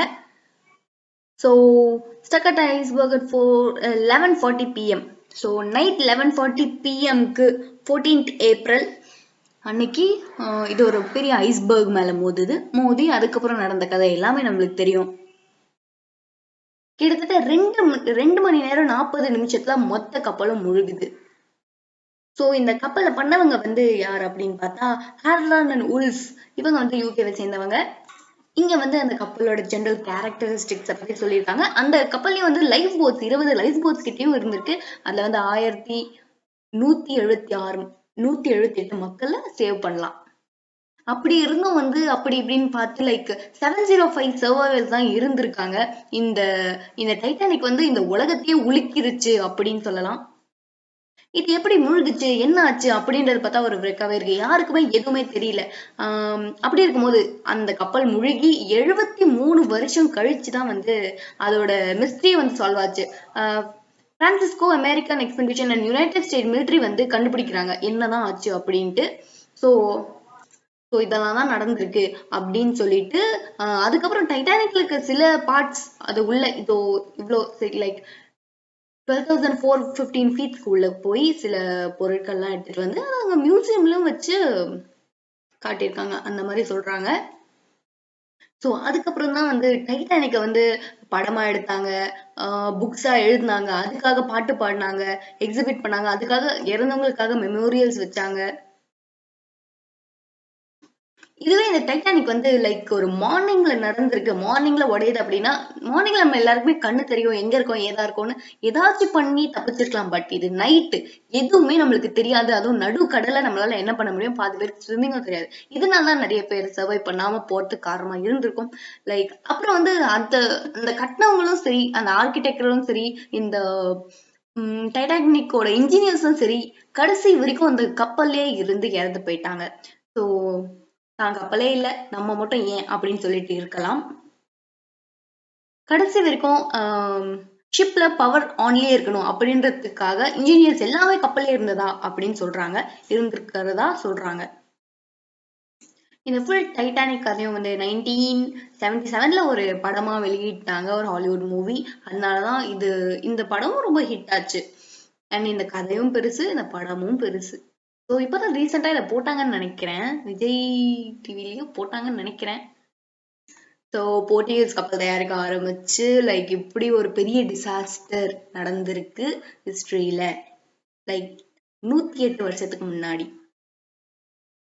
ஒருவேளை இந்த டைட்டானிக் வந்து ஒரு சக்சஸ்ஃபுல்லான இங்க இருந்து, அதாவது சவுத்தம்ப்டன்ல இருந்து நியூயார்க் சிட்டி போய் சேர்ந்து இருந்துச்சு அப்படின்னா அவங்களுக்கு எப்படியாப்பட்ட புகழ் கிடைச்சிருக்கும். லைக் இன்னி வரைக்கும் இந்த கப்பல் இருந்திருக்க வாய்ப்பு இருக்கு இந்த வேர்ல்ட்ல. Okay, back to the syllabus. இப்போ வந்து இந்த பேஜ்ல இருக்கும் பார்த்தா 35ல இருக்கும். ஸோ அடுத்து வந்து டச் வராங்க, டச்சை பத்தி நம்ம பார்க்கலாம். ஸோ இப்ப போர்ச்சுகீஸை பத்தி மொத்தமா நம்ம பார்த்து முடிச்சிட்டோம். இப்ப அடுத்து டச்சை பத்தி பார்க்க போறோம். ஸோ 1596 தான் ஃபர்ஸ்ட் டச் மேன் கார்னலிஸ் டி ஹாட்மேன் வந்து வாயேஜஸை மேற்கொள்றாரு ஈஸ்ட் சைட்ல. ஸோ இவர் சுமத்ரான் பேட்னர்ல வந்து ரீச் ஆகுறாரு. அண்ட் 1602ல ஸ்டேட் ஜெனரல்ஸ் ஆஃப் நெதர்லாண்ட்ல இருக்க ஸ்டேட் ஜெனரல்ஸ்லாம் வந்து நிறைய ட்ரேடிங் கம்பெனிஸை ஒன்றிணைக்கிறாங்க. அமல்கமேட்டட் அப்படின்னா ஜாயின் பண்றது அப்படின்னு அர்த்தம். ஸோ ஒருங்கிணைச்சு அதை ஈஸ்ட் இந்தியா கம்பெனி அப்படின்ட்டு சொல்றாங்க. அந்த கம்பெனி உங்க ட்ரேடுக்கு மட்டும் இல்லாம வார், அப்புறம் மற்ற ஒப்பந்தங்கள் போடுறதுக்கு, மற்ற டெரிட்டரி அவங்களுடைய உடைமையாக்குறதுக்கு, அப்புறம் கோட்டைகள் கட்டுறதுக்கு இந்த கம்பெனியை யூஸ் பண்ணிக்கிறாங்க. இப்போ டச் செட்டில்மெண்ட்ஸ் அவங்க இந்தியால வந்து எப்படி செட்டில் ஆகுறாங்க அப்படின்றத இதுல பார்க்க போறோம். டச் செட்டில்மெண்ட்ஸ் இந்தியா வந்ததுக்கு அப்புறம் அவங்களோட ஃபர்ஸ்ட் ஃபேக்டரி வந்து எங்க ஆரம்பிக்கிறாங்க, ஆந்திரால இருக்க மொசலிப்பட்டினம், அங்கதான் இவங்க ஃபர்ஸ்ட் ஆரம்பிக்கிறாங்க 1605ல. அதுக்கப்புறம் இவங்க வர்றதுனால, டச் வர்றதுனால போர்ச்சுகீஸ்க்கு வந்து ஒரு பயம் வருது. ஸோ அடுத்து வந்து இவங்க மெட்ராஸ் பக்கத்துல இருக்க நாகப்பட்டினம், இப்ப நம்ம சென்னைக்கு பக்கத்துல இருக்க நாகப்பட்டினம் என்ற ஏரியாவே இவங்க அவங்களோட ரொம்ப ஸ்ட்ராங்கான இடமா மாத்துறாங்க. யாரு? டச். இவங்க வந்து டச் வந்து கோரமண்டல் கோஸ்ட்ல தான் இவங்களோட மேஜரான ஃபேக்டரிஸ் எல்லாம் வச்சிருக்காங்க. கோரமண்டல் கோஸ்ட் அப்படின்னா என்னன்னா, தமிழ்நாட்டுல இருந்து லைக் வெஸ்ட் பெங்காலுக்கு போற அந்த கடற்கரை மொத்தமே கோரமண்டல் கோஸ்ட்னு சொல்லுவாங்க. மலபார் கோஸ்ட் அப்படின்னா கேரளா பக்கம் ஒட்டி இருக்க எல்லா கடற்கரையுமே மலபார் கோஸ்ட். கோரமண்டல் கோஸ்ட்னா தமிழ்நாட்டுல இருந்து வெஸ்ட் பெங்கால் போற வரைக்கும் இருக்க கடலோர பகுதிகள் எல்லாமே கோரமண்டல் கோஸ்ட்னு சொல்லுவாங்க. ஸோ அது மட்டும் இல்லாம குஜராத், உத்தரப்பிரதேஷ், பெங்கால், பீகார் இதெல்லாம் இவங்க அவங்களோட ஃபேக்டரிஸ் எஸ்டாப்ளிஷ் பண்றாங்க. 1609ல புலிகெட், நார்த் மெட்ராஸ் இங்கெல்லாம் அவங்களோட ஃபேக்டரிஸ் ஓப்பன் பண்றாங்க.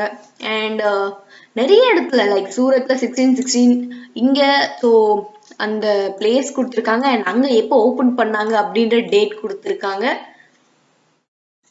ஸோ காரைக்கால், சின்சுரா, பரநகர் ஸோ இவ்வளோ இடத்துல இவங்க வந்து ஓப்பன் பண்றாங்க. அதுக்கப்புறம் அது மட்டும் இல்லாம இவங்க ட்ரேடை கேரி பண்ணாங்க. ரொம்ப ரொம்ப தூரமா இருக்க ஐலாண்ட்ஸ்க்குலாம் இவங்களோட பொருளை கொண்டு போய் சேர்த்தாங்க. இவங்க வந்து யமுனா வேலி அண்ட் சென்ட்ரல் இந்தியால இருந்து இண்டிகோ மேனுஃபேக்சர் பண்றாங்க. ஸோ அங்க இருந்து இண்டிகோ அவங்க ட்ரேட் பண்ணியிருக்காங்க. ஸோ எடுத்துட்டு போய் வேற இடத்துக்கெல்லாம் கொடுத்துருக்காங்க. பெங்கால், குஜராத், கோரமண்டல்ல இருந்து டெக்ஸ்டைல்ஸ் அண்ட் சில்க் எடுத்துட்டு போயிருக்காங்க. பீகார்ல இருந்து சால்ட் அண்ட் கங்கா வேலியில இருந்து இவங்க ஓபியம் அண்ட் ரைஸ். ஓபியம்னா என்ன? கசகசான்னு அர்த்தம். அந்த கசகசா செடி அதை அப்போ வந்து போதைப் பொருளாவும் யூஸ் பண்ணியிருக்காங்க. ஸோ அந்த ஒப்பியம்ல பல ப்ராடக்ட்ஸ் வருது போல இருக்கு. ஸோ அதெல்லாம் இவங்க கங்கா வேலியில இருந்து எடுத்துட்டு போய் வேற இடத்துல ட்ரேட் பண்ணியிருக்காங்க. இது வந்து ஆங்கிலோ டச் வார். ஆங்கிலோ அப்படின்னா என்னன்னா, ஆங்கிலோ வந்து இங்கிலீஷ் பீப்புளை குறிக்கிறது தான் இந்த ஆங்கிலோன்ற வேர்ட். ரிவால்ட்ரி அப்படின்றது போட்டி. ஸோ இங்கிலீஷ்க்கும் டச்சுக்கும் என்ன போட்டி இருந்தது அப்படின்றத இதில் பார்க்கலாம்.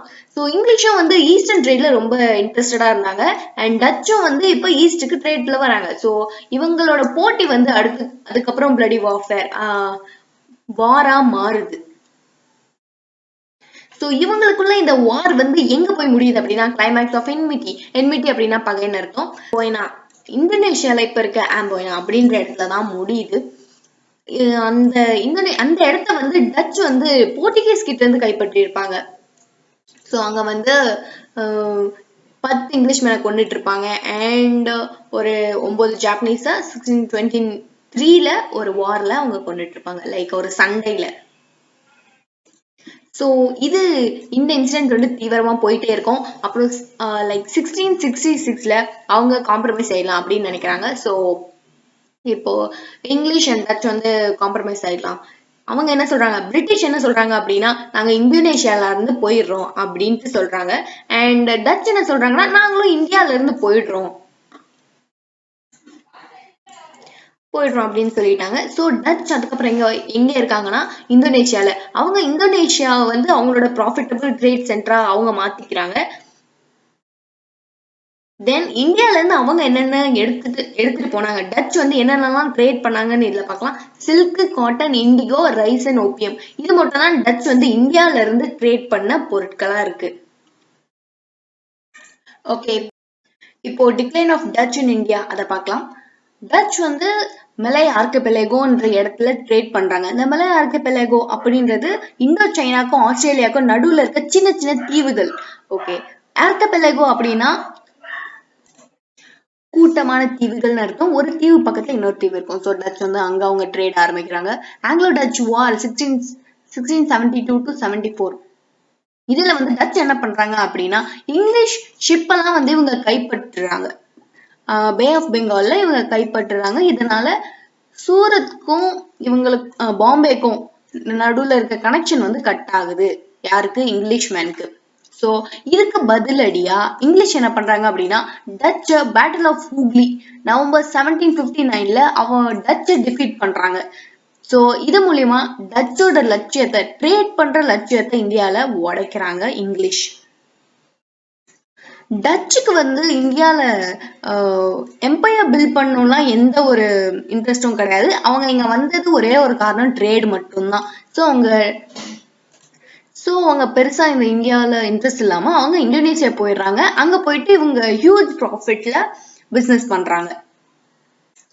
ஸோ இதுக்கு முன்னாடி போர்ச்சுகீஸ் போனதை பார்த்தோம். தென் செகண்ட் வந்து டச் வராங்க. இப்போ தேர்ட் யார் வராங்க அப்படின்னு பார்த்தா இங்கிலீஷ் வந்து இந்தியாவுக்கு வராங்க. அது எப்படி ஆரம்பிக்குது அப்படிங்கறத இதுல பார்க்கலாம்.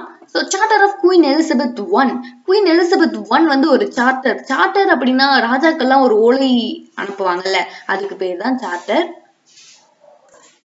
ஸோ ஃபர்ஸ்ட் 1580ல பிரான்சிஸ் டிரேக்ன்றவர் வேர்ல்ட் அரௌண்ட்ல வாயேஜ் பண்ணணும் அப்படின்னு நினைக்கிறாரு. And English victory over Spanish armada, அவங்க வந்து ஸ்பானிஷ் அர்மேடா வின் பண்ணியிருப்பாங்க. ஸோ இதனால அடுத்து ஓகே ஈஸ்ட் பக்கமா சேல் பண்ணி போகலாம் அப்படின்ட்டு அவங்க நினைப்பாங்க. அண்ட் போர்ச்சுகீஸ் வந்து ஈஸ்டர்ன் ட்ரேட்ல நிறைய ப்ராஃபிட் எடுத்திருக்கிறதா அவங்க தெரிஞ்சுப்பாங்க. தென் அவங்களும் இங்கிலீஷும் ட்ரேட் பண்ணணும் அப்படின்ட்டு ஸ்டார்ட் பண்றது தான் அவங்க இந்தியாவுக்கு வர்றதுக்கான கதையா இருக்கு. ஸோ 1599ல ஒரு குரூப் ஆஃப் இங்கிலீஷ் மர்ச்சன்ட்ஸ், ஒரு சில வணிகர்கள்லாம் சேர்ந்து அவங்களே வந்து மர்ச்சன்ட் அட்வென்ச்சரர்ஸ் அப்படின்ட்டு ஒரு கம்பெனி ஃபார்ம் பண்ணிக்கிட்டாங்க.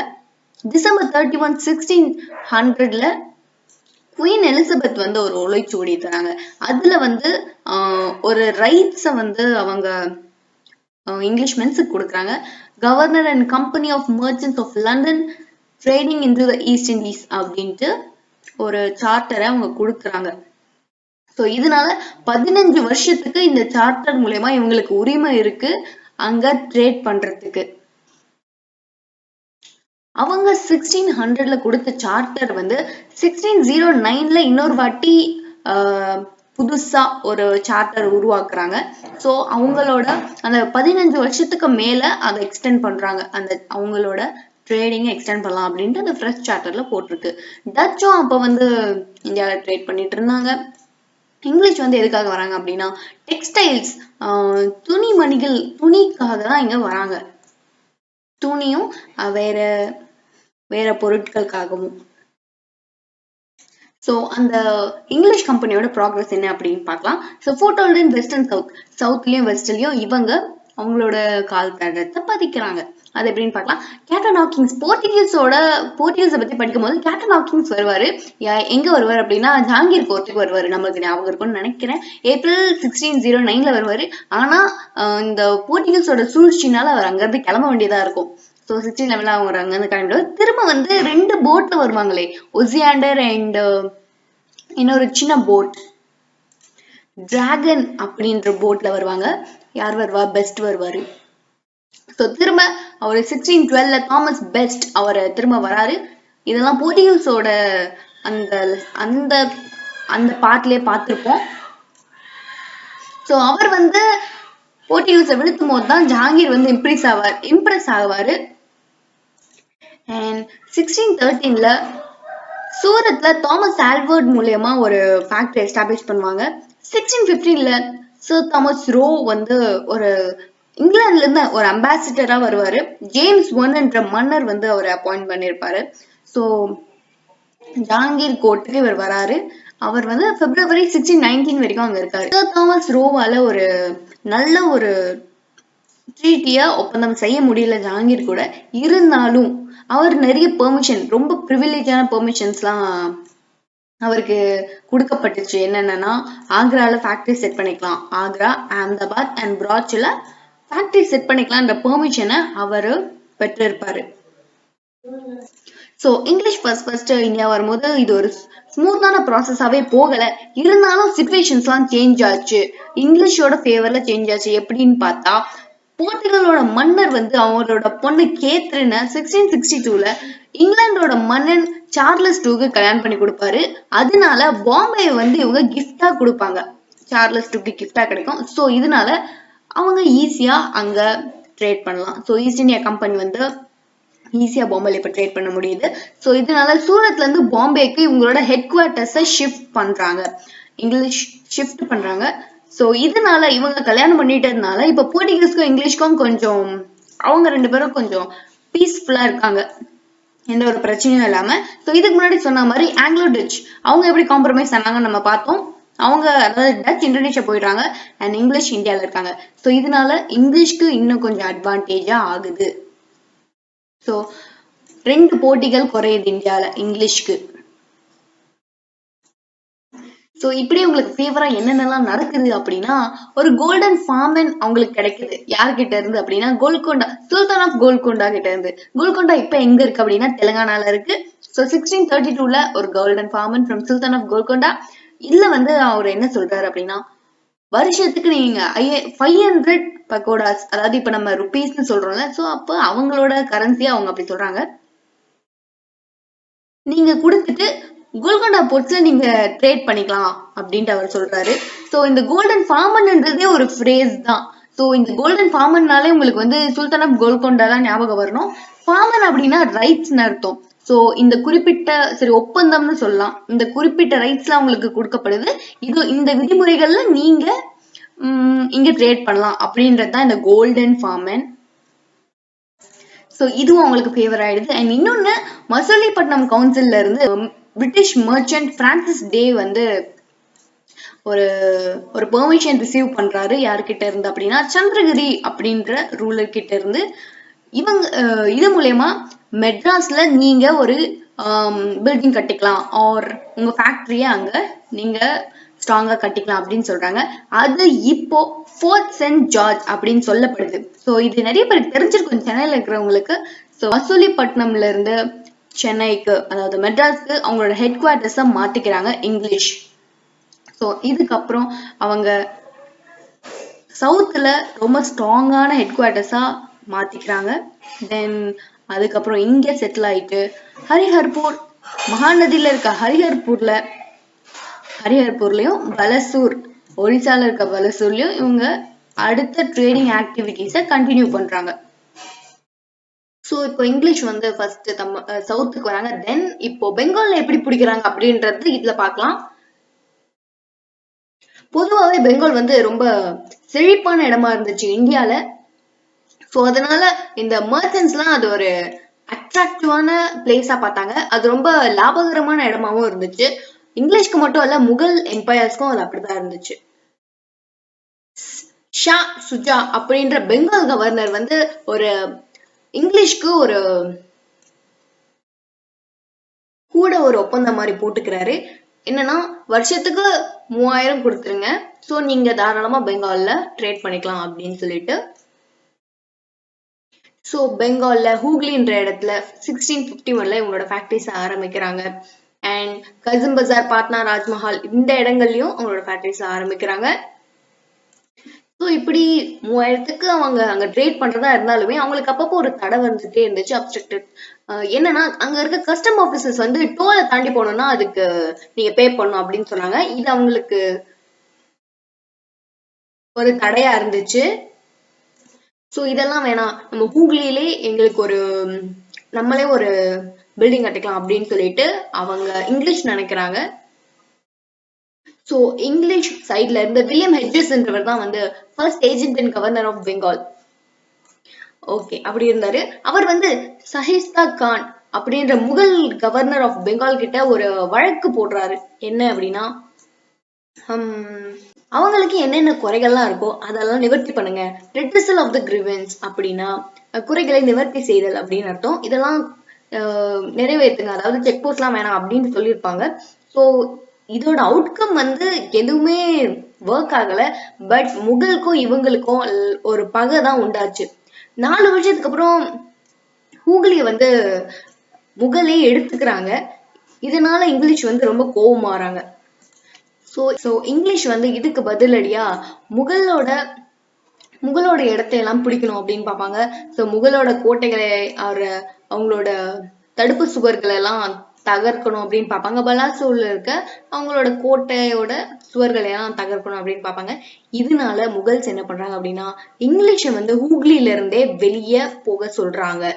ஸோ இப்ப எங்க அவங்க போறாங்க அப்படின்னா ரிவர் கங்கால ஒரு அன்ஹெல்தி லொகேஷன், அங்க எந்த ட்ரேடும் பண்ண முடியாது, எதுவுமே பண்ண முடியாது. ஸோ அப்படிப்பட்ட இடத்துக்கு இந்த இங்கிலீஷை போக சொல்றாங்க. ஸோ இப்படி அவங்கள போக சொல்லிட்ட பிறகு ஜாப் கேர்னாக் அப்படின்ற ஒரு கம்பெனி ஏஜென்ட் வந்து முகல் கூட பேச்சுவார்த்தை நடத்தலாம்னு வராரு. நெகோசியேஷன்ஸ் அப்படின்னா பேச்சுவார்த்தை நடத்துறது. நாங்க வந்து ரிவர் கங்காக்கு போல, அந்த அன்ஹெல்தி லொகேஷனுக்கு போல, பட் சுட்டானுட்டி அந்த இடத்துக்கு போறோம். இது எங்க இருக்கு அப்படின்னா கொல்கத்தால ஒரு பிளேஸ். ஸோ அங்க போறோம் அப்படின்ட்டு இந்த ஜாப் கேர்னாக் சொல்றாரு. ஸோ 1690ல ஒரு ஒப்பந்தம் செய்யப்படுது. அதுக்கப்புறம் ஆகஸ்ட் 1690ல இங்கிலீஷ் வந்து சுட்டானுட்டி கல்கட்டால இருக்க பிளேஸ்க்கு போறாங்க. அங்க போயிட்டு February 10, 1691ல அங்க ஒரு ஃபேக்டரி எஸ்டாப்ளிஷ் பண்றாங்க. ஸோ அதுக்கப்புறம் கொஞ்சம் இதெல்லாம் நல்லா போயிட்டு இருந்ததுக்கு அப்புறம் முகல் வந்து ஓகே, இவங்க ஓரளவுக்கு ஓகேவா இருக்காங்க அப்படின்னு சொல்லிட்டு திரும்ப பெங்கால்ல 3000 ரூபாய்க்கு திரும்பவும் அவங்கள ட்ரேட் பண்ண விடுறாங்க. ஸோ திரும்ப இவங்களுக்கு இந்த ஒப்பந்தம் போட்டதுக்கு அப்புறம் சுட்டானுட்டியில 1696ல ஒரு ஜமீன்தார் சோபா சிங் அப்படின்றவர் எதிர்க்கிறாரு இந்த இங்கிலீஷ் அங்க வந்து செட்டில் ஆகுறத. ஆனா 1698லயே இவங்க அந்த ஒப்பந்தம் ஒண்ணு போட்டிருப்பாங்க. ஸோ இது மூலியமா சுட்டானுட்டி, கோவிந்தபூர், கலிகட்டா அப்படின்ற இந்த 3 வில்லேஜஸுமே அவங்க வாங்கிட்டு இருப்பாங்க 1200 ரூபாய்க்கு. ஸோ இது தெரியாம தான் அடுத்த வருஷம் 1696ல இவரை ரிபல் பண்ணியிருப்பாரு. ஸோ அதை அவங்க பெருசா எடுத்திருக்கவே மாட்டாங்க. அதுக்கப்புறம் அந்த 3 வில்லேஜஸையும் சேர்த்தபடி ஒரு தடுப்பு சுவர் அவங்க கட்டி அதுக்கப்புறம் அவங்களோட ஃபேக்டரி அவங்க அங்க பில்ட் பண்ணியிருப்பாங்க. ஸோ அதுக்கு பேர் வந்து ஃபார்ட் வில்லியம் அப்படின்ட்டு வச்சிருப்பாங்க.